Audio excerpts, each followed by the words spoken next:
Alhamdulillah, ngobrol santai, diskusi, sharing tentang pemberdayaan potensi lokal Desa Cemara Kulon bersama Pak Ajat ya Pak ya.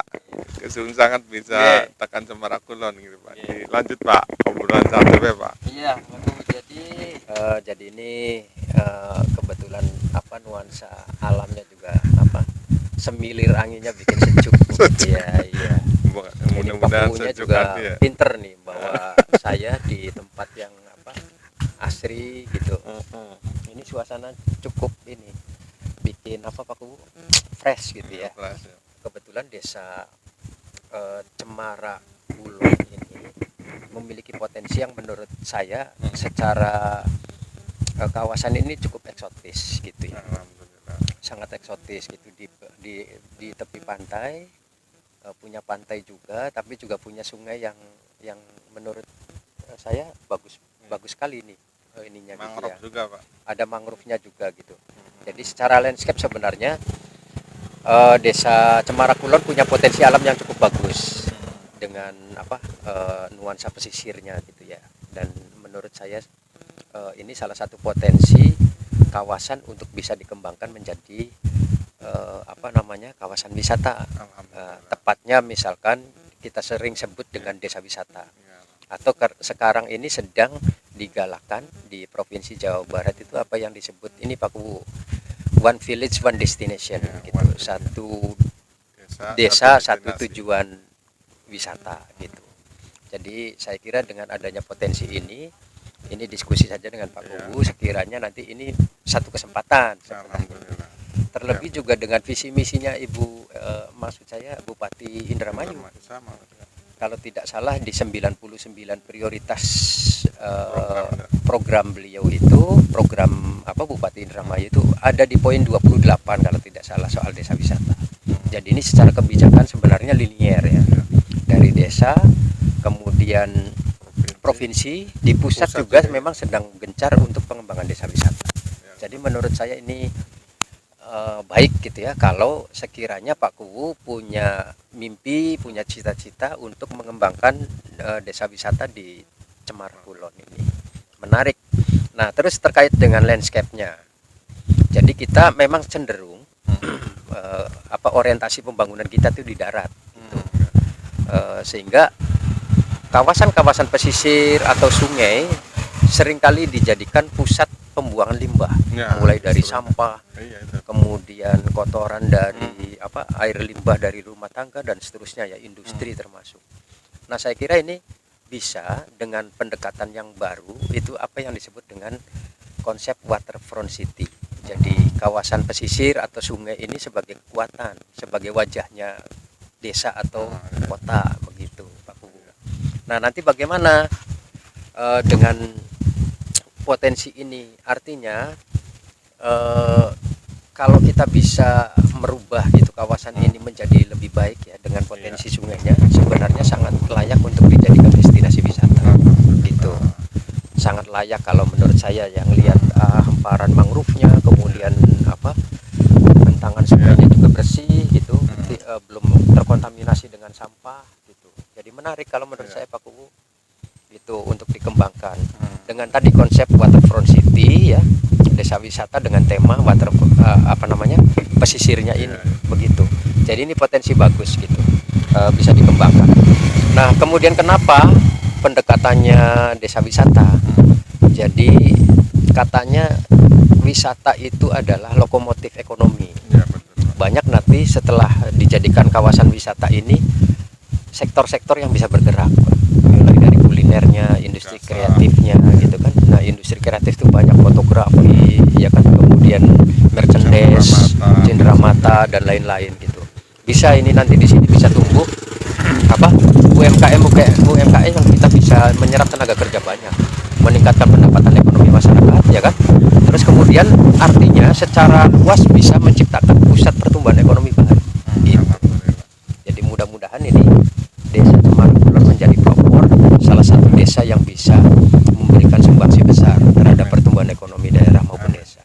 Tinggal bagaimana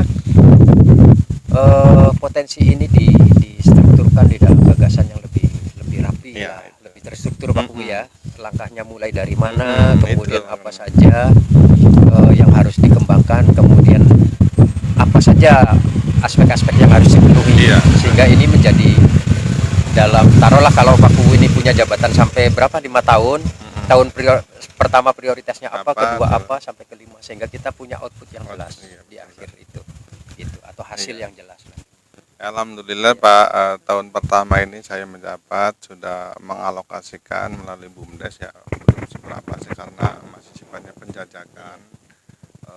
Pertama untuk karena sungai ini belum ada pintu air yang bisa dikendalikan airnya, jadi saya pasang sekat pakai jaring Pak, pakai waring, kemudian udah ditanami kakap, terus mujair lokal.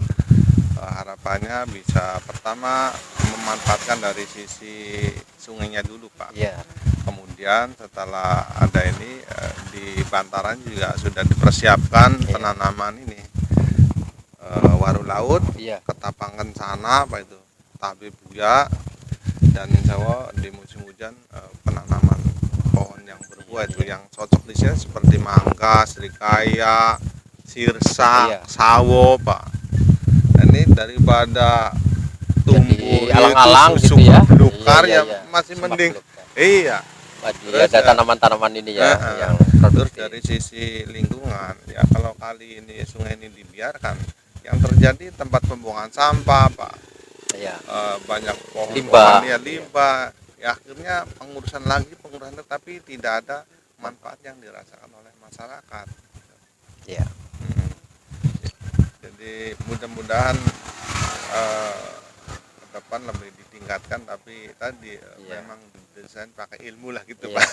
Jadi kerja ini tidak serampangan ini Pak Bu. Jadi memang kaitan dengan penganggaran harus ada dasarnya apa itu memang harus dikonsep dengan bagus ya. Dikonsep itu artinya Pak Bu begini, konsepnya harus jelas gitu, bahwa kita mau mengembangkan kawasan ini mau arahnya kemana, tujuannya apa, dampaknya apa kan, gitu ya. Nah, ada 3 hal di desa wisata itu Pak Bu. Yang pertama, pengembangan kawasan itu dari aspek ekonomi.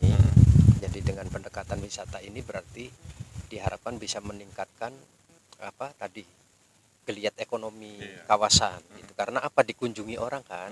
Kalau dikunjungi orang itu pertama kita bisa apa, menjual hasil-hasil dari UMKM ya kan. Artinya apa, ada putaran ekonomi di sini.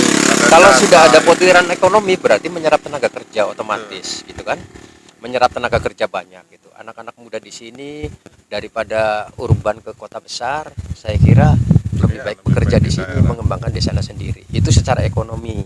Pendekatan ekonominya begitu. Menumbuhkan apa? Ekonomi kawasan pedesaan. Kemudian yang kedua dari aspek sosial. Dari aspek sosial, dengan masyarakat dilibatkan di sini, ya kan? Dengan dilibatkan langsung di dalam pengelolaan pariwisata, artinya apa? Keterampilan mereka kan meningkat. Kemampuan bisnis mereka meningkat, atau wirausaha. Wirausahanya apa, di bidang pariwisata gitu. Itu secara sosial. Jadi ada peningkatan apa sih, keterampilan lah. Masyarakat kan lebih mandiri secara apa namanya, secara sosial. Nah, itu juga kita dalam rangka mengedukasi masyarakat ke arah sana. Bukan semata-mata bisnis pariwisatanya, tapi juga kita memberdayakan masyarakat lokal. Kemudian yang ketiga adalah aspek lingkungan. Nah, aspek lingkungannya apa? Menjaga kelestarian. Jadi ada 3 hal nih kalau konsep desa wisata itu bisa diterapkan di sini. Kalau kita sering menyebutnya desa wisata itu lebih kepada community based tourism. Jadi pariwisata berbasis komunitas itu Pak Kubu. Sehingga apa? Dampaknya nanti di samping ada kemandirian masyarakat, kemandirian ekonomi, kemudian daya dukung lingkungan yang baik. Artinya apa? Tidak merusak lingkungan, mencegah apa? Mencegah bencana. Saya kira membuat wisata ini harus punya visi besar kan. Jadi bukan hanya nanti wujudnya seperti apa. Kalau wujud ini nanti kita juga harus didesain melalui master plan yang apik, sehingga kita membangun itu punya perencanaan. Itu penting Pak Bu. Jadi jangan sporadis. Ini bikin nanti tiba-tiba tahun depan diganti lagi. Tapi kalau dengan master plan kita sudah merencanakan dengan matang, ini dibikin apa sehingga tidak mengulang-ulang kan. Terencana dengan baik. Nah, itu butuhnya master plan nanti. Gitu. Jadi fungsi wisata itu bukan semata-mata untuk bisnis, tapi juga tadi mempererat meningkatkan inilah produktivitas masyarakat lah. Masyarakatnya sehat ya kan, sepedahan di sekitar mangrove dan Waduh. seterusnya, jalan kaki ya, mancing gitu.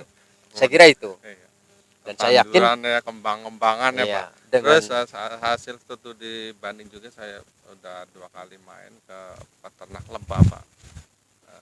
Di Cemara Tengah sudah ada Iya. peternak lebah. Di sini juga sangat memungkinkan untuk Iya. pengembangan ternak lebah karena masih banyak tanaman-tanaman pohon-pohon yang ini. jadi nanti kalau pengunjung sudah banyak gitu kan, Iya. masyarakat sudah berjualan tadi kan madu asli gitu ya. Jadi banyak sebenarnya. Makanya saya menyebutnya tadi pariwisata itu disebut sebagai lokomotif ekonomi, itu penggerak dia. Begitu Pak. Karena banyak sektor-sektor lain nanti yang akan bergerak tuh. Kulinernya bergerak, terus industri kreatifnya juga tumbuh. Bayangkan kalau kita ada beberapa anak-anak muda di sini yang ahli fotografi, itu bukan Selfie bukan hanya di Indonesia tapi dunia kan. Iya, yang Gitu. lihatnya itu. Jadi jangan kalah viral sama JJ. Iya. Ya, sekarang kan gitu. Label. Nah, iya dong. Di sini itu Kita yang cuman Fashion Week ya, Pak, ya? Aduh. itu cuman memanfaatkan Iya, bohong. zebra. Terus ya. Kita dengan alam yang Iya. luas ya enggak? Itu di master plan itu ada nanti blocking area istilahnya ya, zonasi kan. Nanti tahun pertama dulu nih, taruhlah kawasan sungai dulu Ya. misal gitu kan. Terus di sungai ini agar menarik apa saja atraksi wisatanya, wahananya Iya. gitu kan. Itu misalkan di tahun pertama dengan penataan sungainya dan seterusnya. Jadi nanti terukur Pak Kubu. Misalkan tahun ketiga itu sudah kelihatan sampai di mana gitu kan. Tahun keempat sampai di mana. Gitu saya kira memang master plan itu pentingnya adalah untuk memandu kita ini. Gitu. Sehingga kalau diselesaikan ini nanti diselesaikan tinggal menyusul yang lain, semua terkoneksi gitu kan. Gitu, tidak tumpang tindih. Nah, contohnya gini Pak Kubu ya. Kampung Mangga nih. Itu kan kalau cuman ngejual mangganya itu kan berapa sih gitu ya. Gitu. Tapi kalau dengan dikunjungi, petani kelompok di situ kan dapat dari kunjungan kan. Gitu. Jadi dia bisa jual harga mangga langsung ke pembeli. Kalau lewat bandar kan murah. Tapi kalau orang yang berwisata di situ harganya bisa lebih bagus. Ya enggak? Kalau misalkan sama bandar paling dihargai berapa sih? Misalkan taruhlah sekilo 5.000, dijual langsung ke orangnya bisa 10.000. Maksud saya begitu. Itu yang disebut nilai tambah. Dengan apa membuka wisata? Itu. Mungkin kita ki ya, ke depannya ki manggai buah-buahan, sawoknya enak pisan, jadi kayak enak, anak-anak nasi nih sih. Bagus. Emang ada. Bari anu wisata, lebah madu ya pisan, waduh.